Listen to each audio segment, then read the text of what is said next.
Don't be worried, she won't say anything. Why?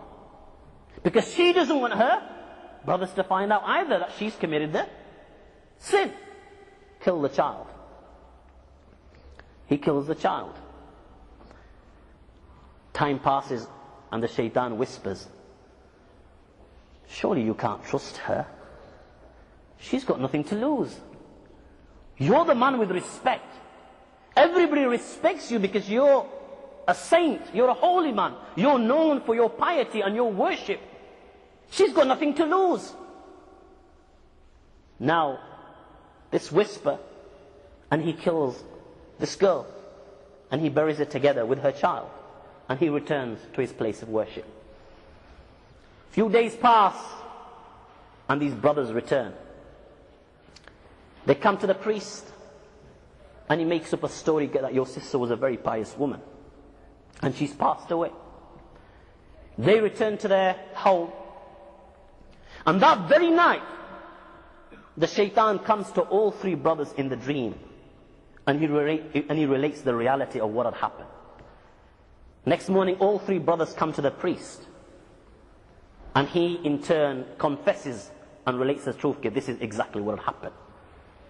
He's taken to the king and he's sentenced to death. He's standing there, and the shaitan comes for a final time. And he says that I was the one that whispered all this evil and made you commit this evil. And I am the one that can save you.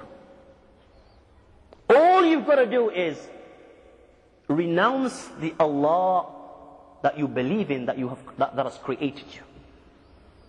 If you renounce the kalima, then I will save you from this punishment.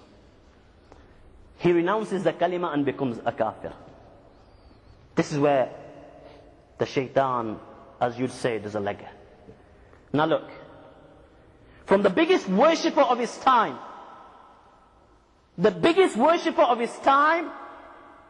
he ends up becoming a kafir.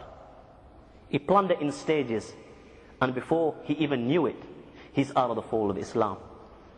I'm sure you know who Qarun was. Do we have a Hafiz here? Even if we have, you'll pretend we haven't. Inna Qarun kana min qawmi Musa. Qarun, before he was led astray, he used to live on a mountain. And he was, yet again, one of the most pious people from amongst the Bani Israel, the children of Israel. For 40 years, he worshipped Allah subhanahu wa ta'ala. 40 years alone on a mountain.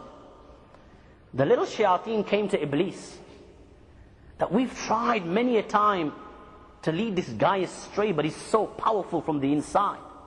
We just can't succeed. The gaffer said, leave it to me. And the shaitan goes to this mountain, and he takes a form of a human being, and he begins to worship Allah subhanahu wa ta'ala with Qarun on the same mountain. He begins to worship Allah so much that he begins to make Qarun look silly. The narration says, وَجَعْلَ قَارُونَ يُفْتِرْ وَهُوَ لَا يُفْتِرْ.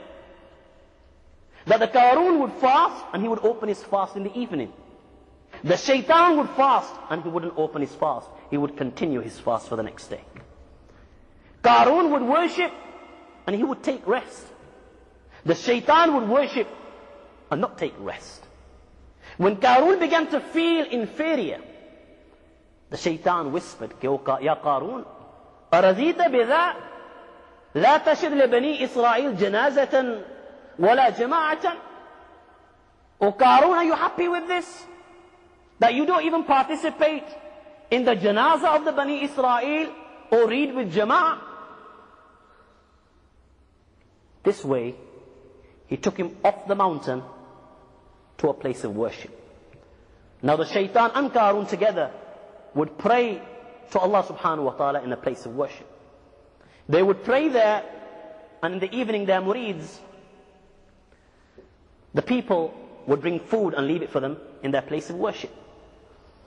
Time passes and the shaitan says to him, Ya Qarun, أَرَزِيتَ بِهَذَا سِرْنَا كَلًّا عَلَى بَنِي إِسْرَائِيل.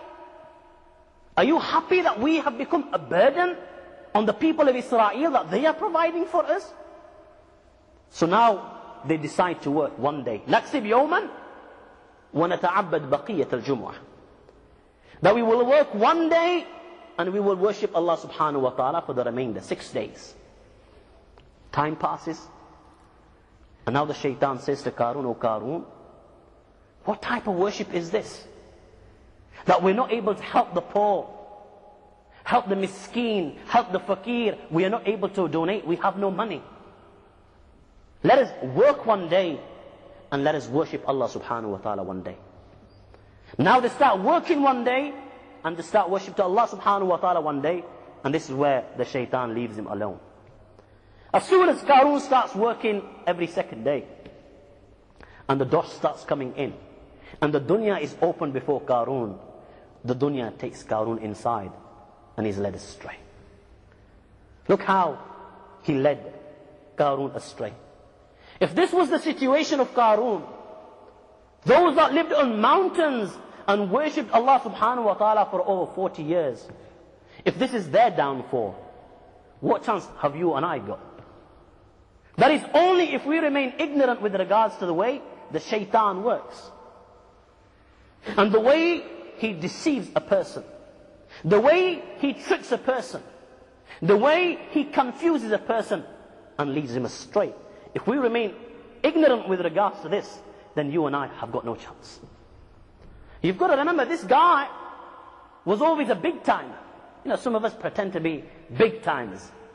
In reality, there's nothing there. You know, upper says it, show power. And when the time comes, we're the first ones to do a legger. This guy was not one of them phony big timers. This guy was a big timer. So big that you can't even imagine how big this guy was. The mal'oon, the cursed one.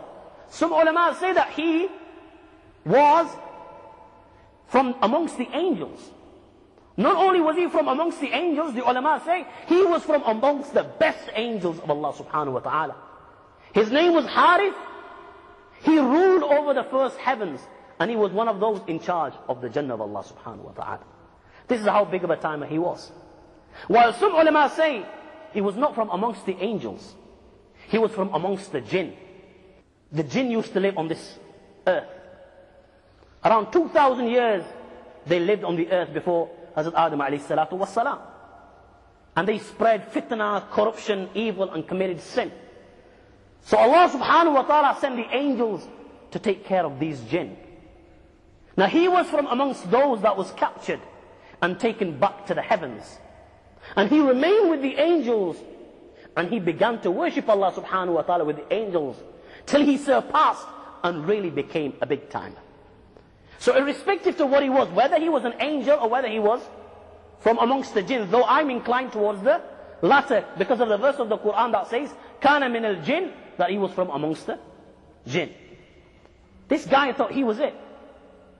I'm the man. The only reason I'm using these words is because many of us use exactly the same words in our dialect and on the street, and we behave exactly in the same manner as this shaitan used to behave. This guy thought he was it. I'm the man. Mr. Cool. Because of my knowledge, because of my worship, nobody can worship Allah subhanahu wa ta'ala like me. Allah's made me in charge of the heavens. Allah must have done this because I'm something special. So when Allah subhanahu wa ta'ala created our father Hazrat Adam alayhi salam, and he ordered him to prostrate before Sayyidina Adam alayhi salam, he said, "Oh Allah, too right, I'm going to bow down before Sayyidina Adam. I'm the man. Am I going to bow down before Sayyidina Adam alayhi salam? You've khalaqtani min nar. You've created me from fire. And you've created Sayyidina Adam alayhi salam from mitti, from the earth." He said, mitti is not down before Sayyidina Adam alayhi salam. Allah subhanahu wa ta'ala said, "Gi, fakhruj minha fa innaka rajim." Pack bags, out you get from Jannah. The reason I've related this is where the war between good and evil started. This is where the war between the shaitan and the man started. When he refused to bow down before Sayyidina Adam alayhi salam, he wanted to get his back. Now our mother and father, Sayyidina Adam alayhi salam,